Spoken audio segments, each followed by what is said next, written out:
Hello, and welcome to another episode of Solipsist Watched, where this week I watched Alien Romulus from 2024. Now, the more I think about this film, the more I keep stalling on recording this episode about it because I'm thinking about it a lot, because I have an attachment and a love for the Alien franchise, or at least parts of it. It is a franchise that I like for a whole bunch of reasons, primarily surrounding its world building and some unique features that it has that over the last 45 years, I think, have not always been put to their best use. Alien Romulus is the latest entry in this franchise, and I swear I could have sworn I did an episode of this show on Alien Covenant, but apparently I didn't. And I'm not sure if that's because of a time thing and I watched it longer ago than I thought I did, or if I just decided not to talk about it. Because I have not been, as many people have not, been very happy with the Alien franchise for quite some time. So when I started hearing some positive buzz around Alien Romulus, I was tentatively hopeful. I was probably going to watch it anyway, because I tend to. I've watched all of the films at least once. And I went in hopeful and interested. Not even hopeful. Hopeful implies a level of delusion that I didn't have. I just was going in to see what this was going to be. And you know what? After, to jump to my end conclusion, after all is said and done, this still might be the third best Alien film. However, it does not come close to Alien or Aliens. I don't think anybody's surprised by that. Those two are classics for a reason. They're classics for the entire, not just the genre, but for, Hollywood in general. But it is a long fall from those two to any of the other films. And while this is certainly not the worst, it's in fighting position for third. But the more I think about it and the more I talk about it, the more I'm not entirely sure how I feel. Because this has some very strong ups and downs. What I will say for Prometheus and Covenant is that they are largely, my feelings on them are that they are very mediocre with some moments of very poor performance.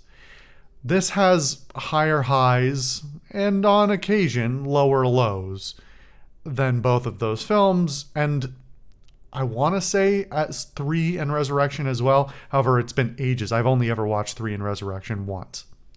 I'm going to try not to turn this into an entire video about the entire franchise. I'm going to try and key it in, but it's hard to talk about this movie without talking about it in the context of the rest of the franchise and the other movies that it specifically references.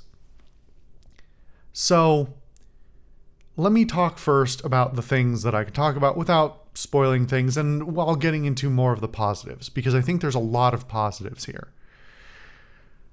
For one, the movie starts out with a great twist on the story that I didn't anticipate and was kind of a welcome breath of fresh air. We start with a class of characters, and I do mean class in multiple senses, that is not usually seen in the Alien franchise and in franchises of this ilk, of the sort of, whether it's horror or fantasy or those sorts of things.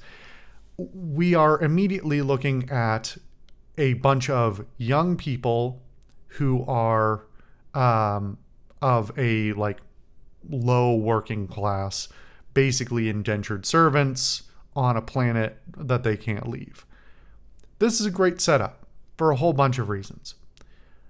We're going to put a pin in that because it comes back around to not being as good as I hope for a couple of reasons. But the setup is great. And our two sort of main characters, one played by... This entire cast is basically people who have had either no prior major credits or very few. I think only one person on the cast has in the main cast, so to speak, has any significant credits beyond like 1 year.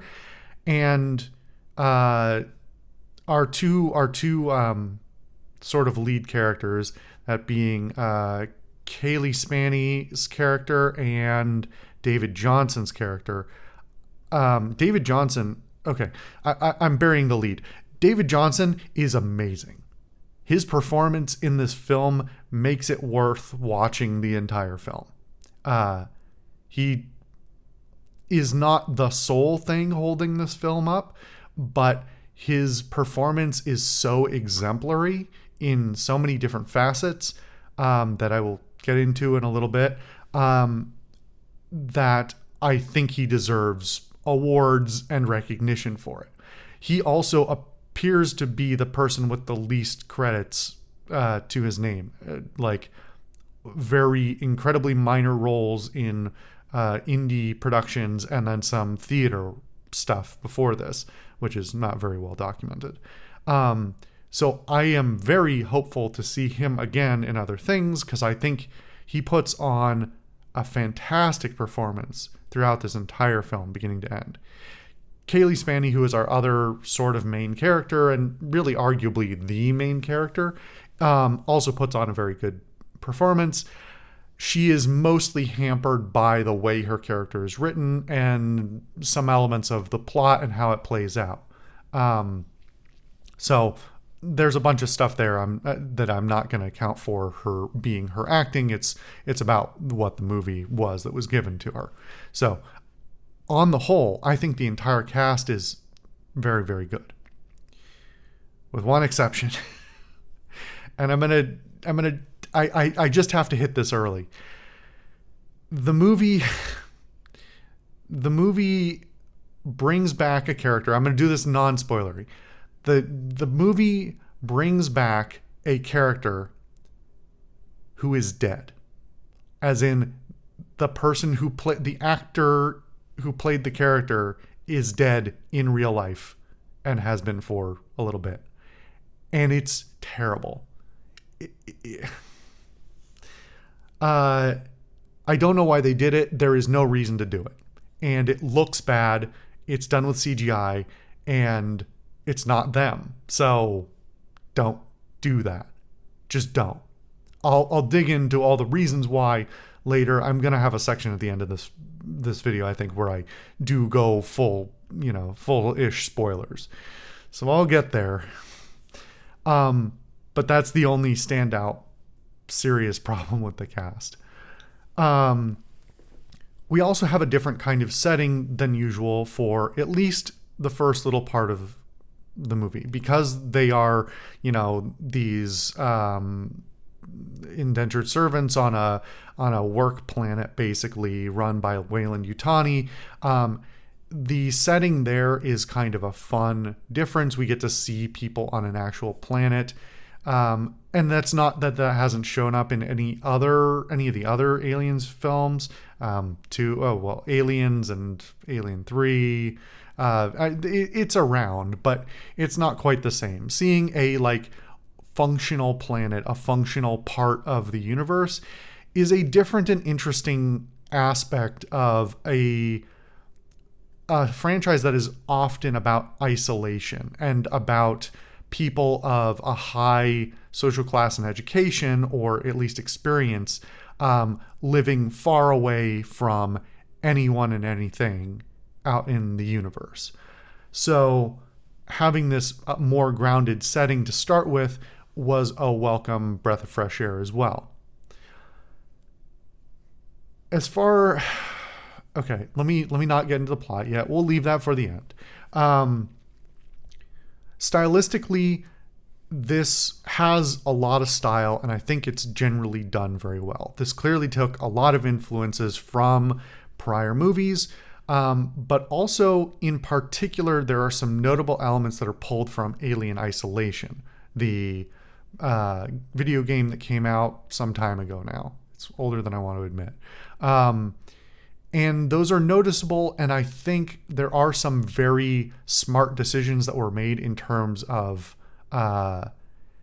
reworking some of the stylings of the earlier films to fit a more modern, a slightly more modern aesthetic while keeping the same sort of like couched in the technology of the 70s and 80s kind of look. So I think they do a really nice job of slightly differentiating, slightly modernizing the aesthetics there without going to some of the stuff that shows up in like in Prometheus. I think has a bunch of stuff that looks way more modern and future-y, and it's not unwelcome, but it's not really welcome either.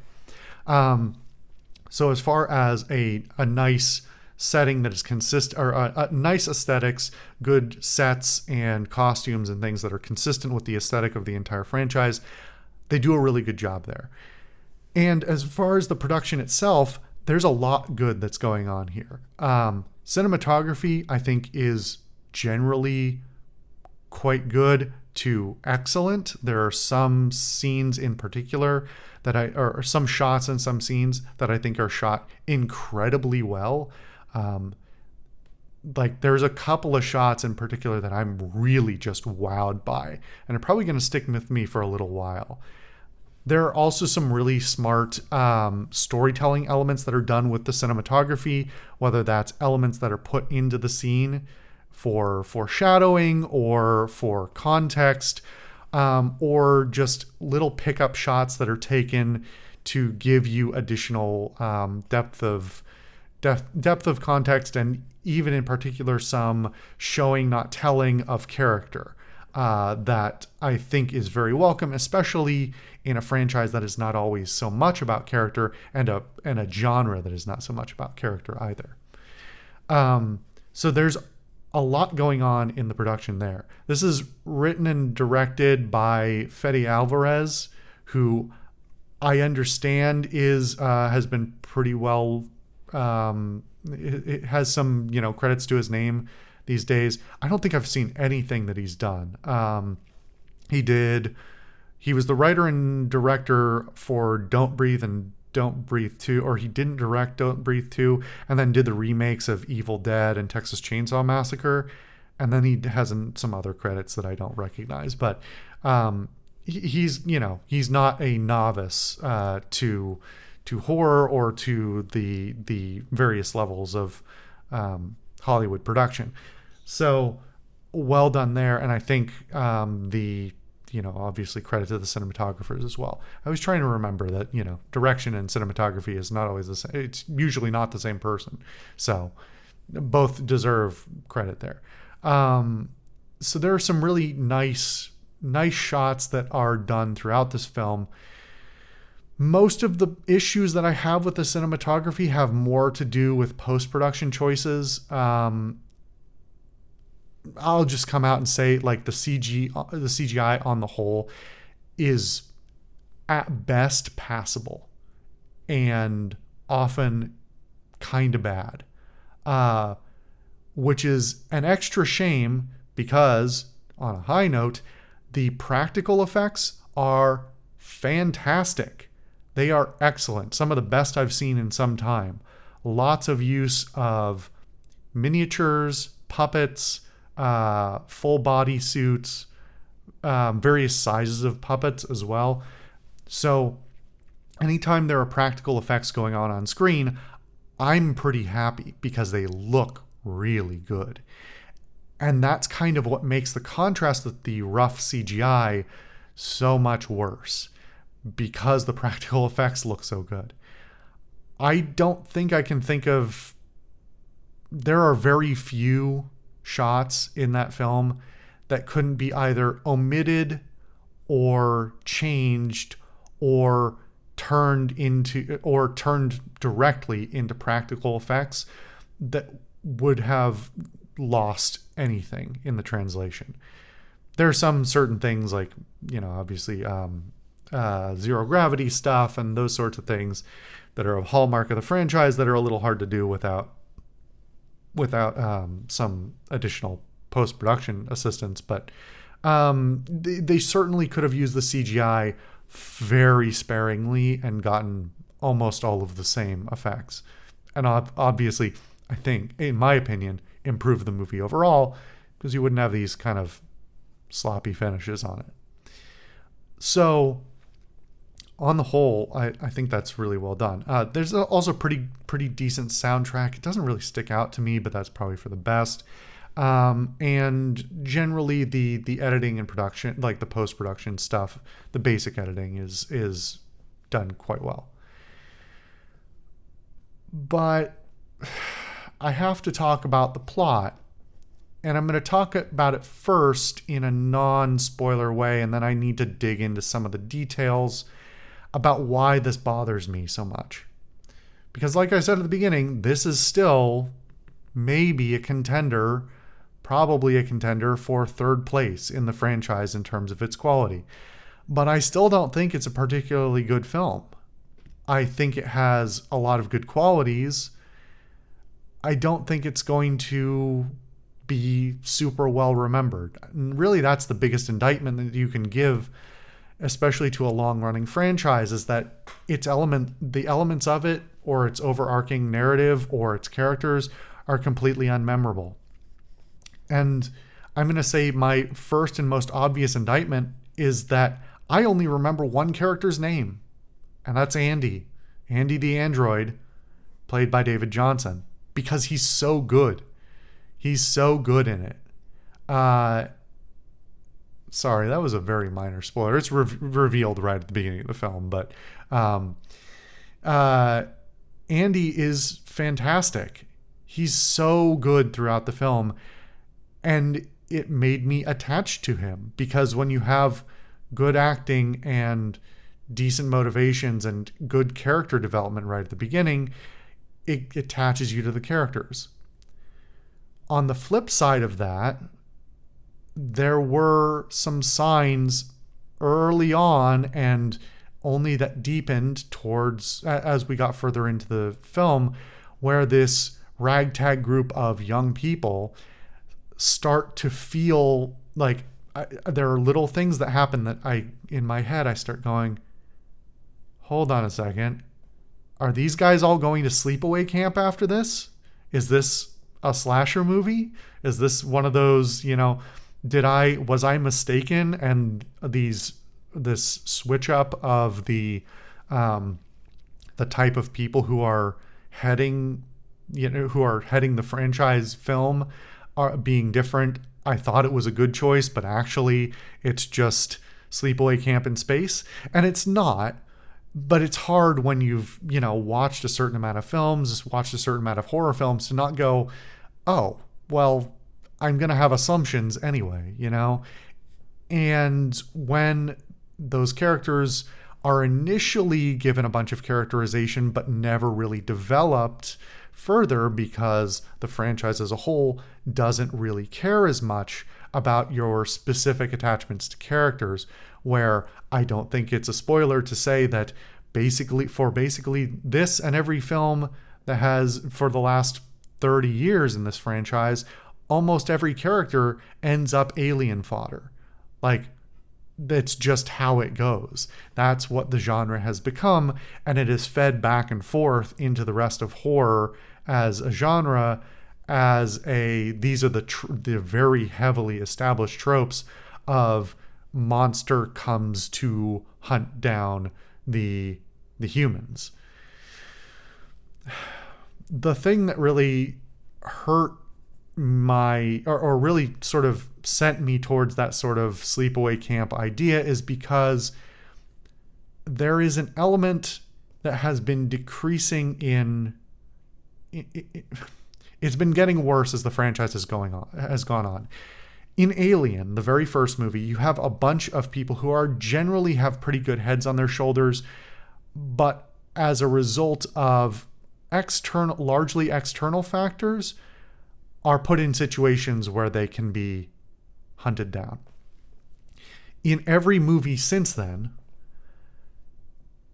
there is an element of stupidity and bad choice making that is important to driving the plot. And this isn't an inherently bad thing, but it has become a worse thing in how it's executed in every subsequent movie. Where in Aliens, it's actually used very well, where it's deliberately playing the company, the meathead grunts, the scientists, and then Sigourney Weaver's character, who actually has the knowledge of stuff, all against each other with different levels of intelligence, knowledge, expectation, assumption, foolhardiness, etc. That doesn't really continue on in that way. It's used very well there, and then subsequently doesn't really get used very well in future entries and gets progressively worse, to the point where in this film they start very quickly bordering on, just a bunch of, kid thugs, basically. And there are smart things you could do with that, with those behaviors, because ultimately horror in many ways is about characters interacting with the situation. Well, I mean, every movie is about characters interacting with the situations they're given. But in a horror film where your, protagonist group is against an enemy or an environment, it's about how they play against it. And you could do something that's very similar and in parallel with these same types of characters, but not just necessarily making some of the overtly stupid decisions that they do, or at least giving you more fleshed out narrative to develop why, their reasoning. Even if their reasoning is, I'm a stupid kid, it's good to hear that explicitly rather than them seeing to do something without super clear motivation. So having a dumber character accidentally makes your narrative worse because they're dumb and they're not explaining that they're dumb. What else can I talk about without spoiling anything? I guess I need to talk about how much this film straight up copies from prior entries in the franchise. And again, that's not implicitly a bad thing, but when it's done very directly, very overtly, and bordering, well, not even bordering, when it is starting to directly tap on the fourth wall and say, hey, you remember the scene? Don't you like that? It's disruptive at best, and it's lazy at worst. And there is a little bit too much acceptance in general in the industry of that being the way things are. However, I should have known better, because I made a particular note right when the movie started, because the credits flash up on screen, and the first thing it says is, I think, 20th Century Pictures or something like that. And if you've been watching movies for a long time, or you watch older movies or whatever, I don't know, it didn't happen that long ago. It didn't used to be 20th Century Pictures, it used to be 20th Century Fox. It was the branch of Fox Media that made movies, and that was sold to Disney a couple of years ago. And I don't want to paint with too broad a brush here, but especially when there were certain elements of this film that started reminding me, both positively and negatively, of Star Wars as a franchise. And then you start drawing connections between, oh, this is how Disney operates their movie branches. Oh, this is how Disney looks at established franchises and what it wants to do with them. oh, this is how Disney meddles in the production of movies that might have otherwise been good, but based on insider knowledge, it sounds like they got meddled with too much and got either, roughed up or completely destroyed. So it's hard to look back at this and go, oh, holy shit, how much did Disney and producers and whoever else meddle in this and screw up the story and everything else around it? Because to me, Alien is very much about sort of environmental storytelling. It's about the metaphors and the criticism behind the what's directly on screen, or at least historically, that's what it was about. These days, it has mostly become a sort of pseudo slasher film with not a lot of light behind its eyes. But that doesn't mean you couldn't easily make another film. It's not impossible to make another Alien or Aliens. Like, it's still possible to make those things with new content. But it's hard to look at Disney ownership and what this movie appears to be at many times and say, ooh, did they put these scenes in because they wanted the nostalgia attraction? Whatever their motivation for doing that, whether it's purely because it's safe or it's because they want to reestablish the franchise before they do more with it, none of that really matters to me. What it ultimately turns out is a movie in a vacuum that in a vacuum is kind of neutral to not that good in a lot of stuff, because not only does it just rehash content from earlier films, it does so with some frequency in ways that only make sense if you've seen earlier entries. Like, you need to have the context of earlier films for some of these scenes to make sense, or at least to be as meaningful as they can be. Well, yeah. But then there's the flip side where every time they really push hard on the fourth wall, I'm completely taken out of it and I'm annoyed. There's one or two lines.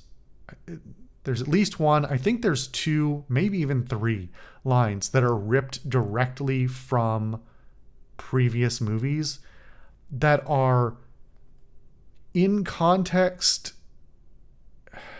No, in context, they're not even right, because in the context of they are iconic lines from earlier entries, and giving them to another character in a different context that isn't even like, it isn't even one of those mirror scenes that's the same as a complete rehashing of an earlier entry. Where you just is like, the only reason that line was there was so that everybody could go, oh, it's that line, that famous line, and then we all pat ourselves on the back and go home.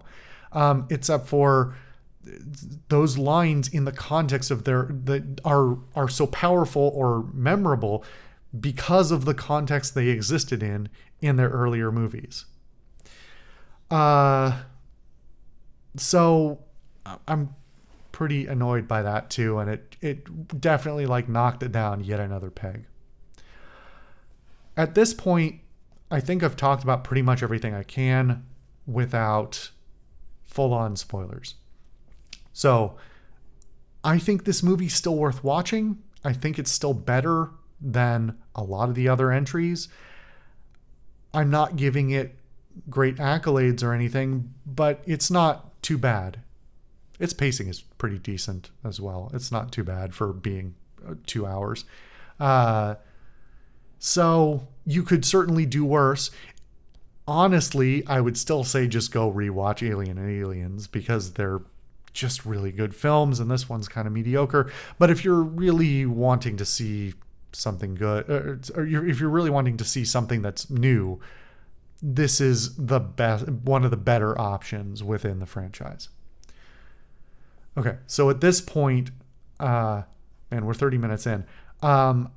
If you've made it this far, thank you in the first place. But I'm going to go full spoilers because I just don't want to hold back. I want to talk about some of my big problems with it. So, where do we start? Bringing back Ash, or the Ian Holm, who... Don't do this. Don't bring back dead actors. Stop doing it. It's never been good. I've never seen one single occasion where I thought it was... There's maybe one or two occasions where I thought it was actually executed well, but was still in poor taste. I've never seen it done in good taste. I don't think it's ever good. And even if it was good, even if you could absolutely perfect it, I think it is in poor taste to do it. But especially in this film, where there is absolutely no reason for the android, who is not Ash, it's just another android of the same model, and thus with the same face, there's no reason for it to have to be the same guy. Or the same model. There's no reason, there's no assignment here that makes him specifically suited to this. There's no in-world explanation why it should be the same guy. And that gets to what I was just talking about the callback stuff that really seems to only be there to appeal to nostalgia. Oh, so what do I want to talk about here? The plot is really thin. And as I was saying before, this has really turned into a franchise of running from the monster, which to me is very boring. It's thoroughly boring to me. It's not what I'm there for. If you wanted to watch a running from the monster movie, there are more compelling franchises or more compelling standalone movies that do it better, that do it more compellingly. And we went from a point where the first movie you have one alien and it is all powerful and has full control and it's fascinating in that light, to the second movie, which is a very different kind of movie where it's become an infestation. They are pests, but they are very dangerous pests, and survival and, great violence is the only answer. And in most of basically all the entries after, it's various versions of, resurrections in a weird place. It's various versions of, at some point, if not for the entire time, we will run from the monster because we are unprepared for it. And so when you have this group of dumb kids who go up to the space station all foolhardy, this is a great setup for a different kind of narrative, where instead of having these various forms of arrogant adults who are like, we can handle this, just do this, just do that, we're totally fine, everybody's, putting up a strong front or whatever, and then they slowly get picked off or that sort of thing. Having a bunch of like scrappy kids off of a work planet is a way different setup that could lead you to be telling different stories or having them do different things. But they make all the exact same mistakes, except for they're even dumber when they make them, because they don't have any knowledge and they don't have anything to talk about. At least in most of the prior entries, at various times you have a variety of technobabble or actual discussions about, like, what do we do here? What are our ideas? Let's make a plan. Let's try some stuff. And none of that happens in this film. It is beginning to end basically just running in fear. And there's some, stand up and fight moments, but they are also incredibly dull. So I'm really disappointed in that front. It also does those things, like, not only is it just running from the monsters, it's running from the monsters in all the same ways that they have before. It's not even like, I'll shit all over Prometheus all day, but Prometheus, it still at least still has a couple of occasions where there are some unique scenarios for them to be running away in. Some differences. I don't really like how the series has become about every different entry has a variety of monsters or a new variant or, an evolution of some kind. But at least that adds a little bit of spice. We don't even get that here until the very end. We'll put a pin in that because holy shit, the ending fucking sucks. It's funny. I was holding back all my anger until the actual spoiler section, which, anyway, maybe I should do more spoiler sections in these videos, but I digress. So instead, we have all the same beats happening again. We have the first discovery where they're just even dumber than usual, and then alert the aliens. Then the first person gets infected. Then they do dumb stuff to deal with the infection. Then they, breach their own quarantine. Everything goes to shit. I will say in particular as well, the first chest burster it's needlessly grotesque. It's actually done very well, but the franchise to me should not be about that kind of grotesquerie necessarily. I don't know. Maybe that's just the direction the franchise is going in general. It is sort of an ongoing thing that there is a lot of different flavor of body horror, that it's more about morphing, whereas earlier entries, I don't want to get into a whole discussion. Maybe I'll have a separate video. Might even invite somebody to talk about it. The earlier entries in the franchise are largely about the violation of humanity, the destruction, dissection, violation in various forms of the human form, and the uncaring nature of the alien to do whatever it wants without, permission. Whereas as of like Prometheus and on, it has become a franchise that's much more about constant modification of humanity.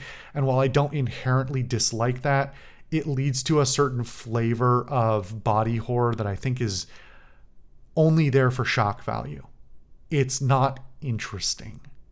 And that's, in a lot of ways, that's the worst indictment I can give something, is that, okay, you made a monster that looks different. It's got abilities, I guess, but they're not really engaging me in a new way. It's really mostly you're still just running from it. So what does it matter? Anyway, I got off on a slight tangent there. Okay, so plot-wise, we have this very thin plot where people get picked off on those various things. And this leads me back to my major frustration with this film is the first 20, 30 minutes are awesome. I love them. I was so immersed in it. I was so set up to really enjoy what they were doing with these characters, and especially the relationship between Andy and what's her name? I'm going to look this up. Hold on. Because it's embarrassing that I only know Andy's name. Rain. That's right. She has a weird name. Andy and Rain's relationship is established really early on, and it's really nice because so often this franchise is about isolation. It's about being alone in the universe, or virtually alone, because you're out in the big wide space and the people around you are, who knows, coworkers at best, and have their own things going on. And having somebody with a friend right off the bat is so refreshing. It's so cool. And it sets up so much potential. It did immediately make me worry about oh no, is he only there so that they can have a tragic death for him, you know, so that she can survive. Because that would be very cliche and kind of dull and ultimately sad, but in a legitimate way. But then they go and do something different, and they don't even do it in an interesting way.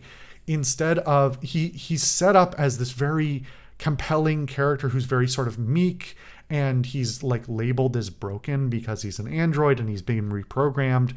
But I loved it as a metaphor for him as like maybe somebody who's coded as neurodivergent, or like with a learning disability, or, you know, all these other different you know, projections you could do of his like mental and emotional state, that he's in a situation where even the people who are supposedly on his side are not always good to him. And like, he's stuck in a situation where he's constantly othered because he's an android. For a whole bunch of reasons, he's an outsider, but he's still trying to be that friend. And I loved what that was setting up. And then they get on the fucking ship, and after a series of stupid events, they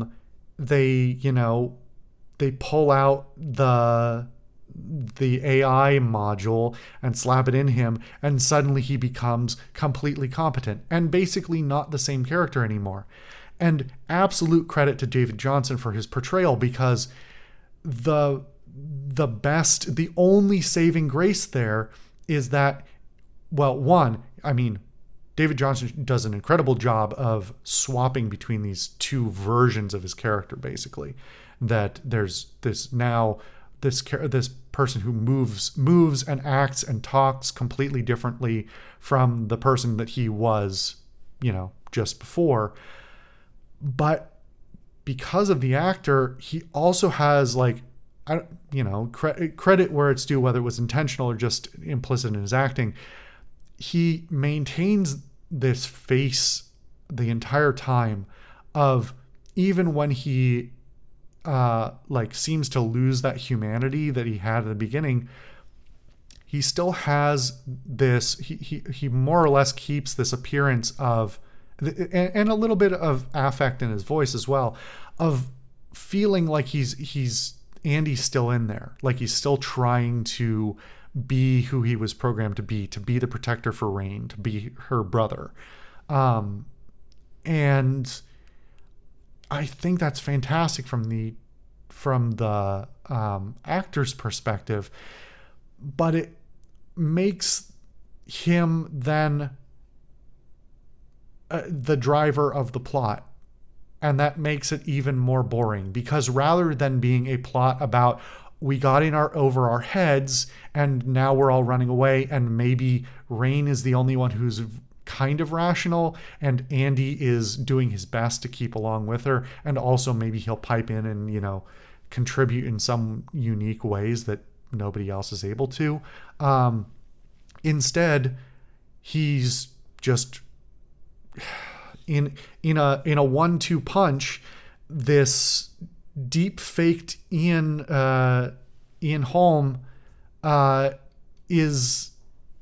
reprograms him, or, you know, negotiates with him to basically follow the orders of the corporation. And so then everything there is driven from, it's just two things. It's this MacGuffin of the vials of bullshit that the company wants and never retrieve themselves for some reason. Are you serious? Why if it's that important, why didn't they come get it? Anyway, there's huge holes in the plot. We won't even get into those. But now not only are they running, they have like a second, they have the alien at their back. They also have a gun to their back because they're being forced by former friend who is now no longer really a compelling character. And so that's a really disappointing turn away from what could have been a different kind of narrative. So I don't know. I'm really irritated for what this could have been. There's just so many scenes that exist only to exist. Like the the scene where they find the nest, which actually has some of the best shots in the movie in it, but I hate that scene because there's no reason for it to happen other than it needed to drive a certain series of events for the next things to happen. But it's not interesting, and I don't know. And then we get to the ending, which, because I watched this in digital form, I knew how much of the movie was left. And you can tell me, oh, you shouldn't have looked at the runtime, you should have just let it play out. But I would have expected it anyway, because this is how the last couple of these movies have played out, where we're 20 minutes from the end and some new bullshit has to happen so that they can give us one new monster. And man, that last 20 minutes is, again, like, unnecessarily grotesque. And we can have a whole discussion about the themes and the visuals behind this franchise, which I think is a really interesting and important discussion, because I would not want to get rid of the Geiger-esque designs, or there's even some good new designs in here that are like, oh, that is an incredibly yonic looking, egg incubation sac there. Like it is very overt. And the actions that happen there, that's all, it's not very subtle about what it's trying to say, but like the interpretation of those things is all there's a lot to be talked about there. And I think there's good and bad there. It is very, very on the nose for the character one of the last remaining characters to just give a horrible, grotesque birth to what is no longer their baby, and have it go. Okay, pin in that for just a second. There's a huge pacing problem in this entire franchise that has been going on for a long time. Not about the pacing of the movie itself. Well, it is about the pacing of the movie itself. Movies are expected to move at a certain clip these days. You can't have the slowness of Alien anymore these days. I mean, you can, but they don't make movies like that anymore, unfortunately. So there's never any time for anything to breathe. And because of that, this movie is completely on the run all the time, which also means it accelerates the incubation rate of the alien, which is stupid, because part of the whole thing about Alien and what's convincing about it, or even Aliens, is that the time scale is necessary. It gives everybody time to sort of not know what's going on, be surprised by something new. Instead, for the last couple, we go from egg implanted to it's a fully grown monster in a matter of 10 on-screen minutes. And it leaves no time for anything to happen. And so that happens with the first alien chest burster, which from implantation to chest burster is 5 minutes. And then it's another 5 minutes before it's a fully grown thing hunting them around the ship. It's ridiculous. That is even worse in the ending scene with the birthed thing, whatever it is, that looks vaguely like an engineer, but weirdly there's no reason for it to be an engineer, because in the world, even though it's the same, the air quotes, same black goo that we saw back in Prometheus, it's clearly not the same black goo, because that came directly from the engineers, and we didn't see the engineering stuff, or the bioengineering stuff, not the engineers stuff, is so haphazardly slapped throughout this entire series that when you're just oh, it's black goo, it does the morph thing, but you don't actually explain how that happened, and they're well, Weyland-Yutani developed this one, but it also does weird shit. I don't just don't make another monster. Just do something compelling with the monster you already had, or set up the new monster from the very beginning rather than having it at the last 20 minutes where the person injects the black goo for no reason other than there needed to be a next thing that happened to fill the last 20 minutes of the film so that it could be one additional climax and one additional set of grotesque events in which like this horrible monster. And there's something to unpack there. It's not without value. There's something to unpack there, especially like a narrative about the monstrosity of like childbirth and being a mother being fed off of. Like, I have personal feelings about, the parasitism of human children, but that's a whole other discussion. There's something there, but that's really only there so that there can be one more horrible thing to look at. And it's not entirely garbage, but it's not there for any reason than to be killed. And that's bad. It doesn't set anything up. It wasn't set up before. We don't know what we're about to get. Like, we know something bad is going to happen. We know we're going to get a new monster. Like, these things are, this movie is too easy to track the beats of, to know exactly what's going to happen 20 minutes, 40 minutes from now. So we already know that's going to happen, but then it's just another weird, like,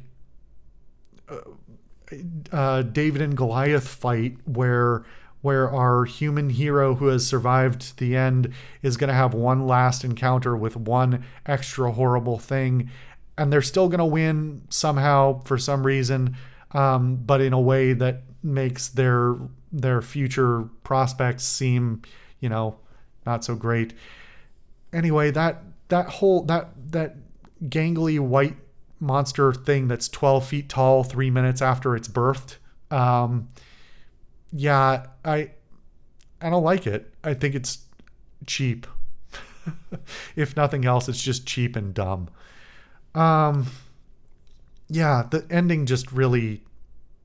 The set pieces could have been used the same, but not with an extra monster, and it still would have been bad, but it would have been less bad. I didn't need a new thing. I wasn't bored by the xenomorphs. I was bored by what you were doing with the xenomorphs. And you didn't change what you were doing, you just changed the shape of the xenomorph. So I was still bored. Because you still didn't do... You just made it in a different shape so it could slap them in a different way. Not compelling. Sorry, try again. Do something different. This has been my argument with the series ongoing for the last 20 years of its movies. Do something interesting with the xenomorph. It's already interesting. It has a lot of abilities. It's a compelling character in its own right. Just do something interesting with it. Don't pretend like it has no value or you need to one up it every time. It's fine. Anyway, I guess I got a little ranty in the part where I do the spoilers. I'm not going to say that's entirely... That's not always how I feel about the things I don't talk about the spoilers of, but it's not always how I feel either. Sometimes I do have some stuff to say. I don't know. If you made it all the way to the end of this point here, and you did watch the film and you have your feelings one way or the other, please let me know. Also, let me know if you think, like, this part where I'm, literally frothing at the mouth because I'm irritated by how this movie conducted itself by the end. If you like this part, leave me a note so I'm reminded to actually, do these more often, and maybe, anyway. And if for some reason you also get here and are interested in having that like full pull apart of the Alien franchise, it's something I'd be interested in talking about in terms of its themes and its visuals and those sorts of things, because it's very iconic even to this day, and that's a big part of the reason why I want it to be good. Anyway, thank you guys so much for watching a really long episode of Solipsist Watched. I'll see you guys next time.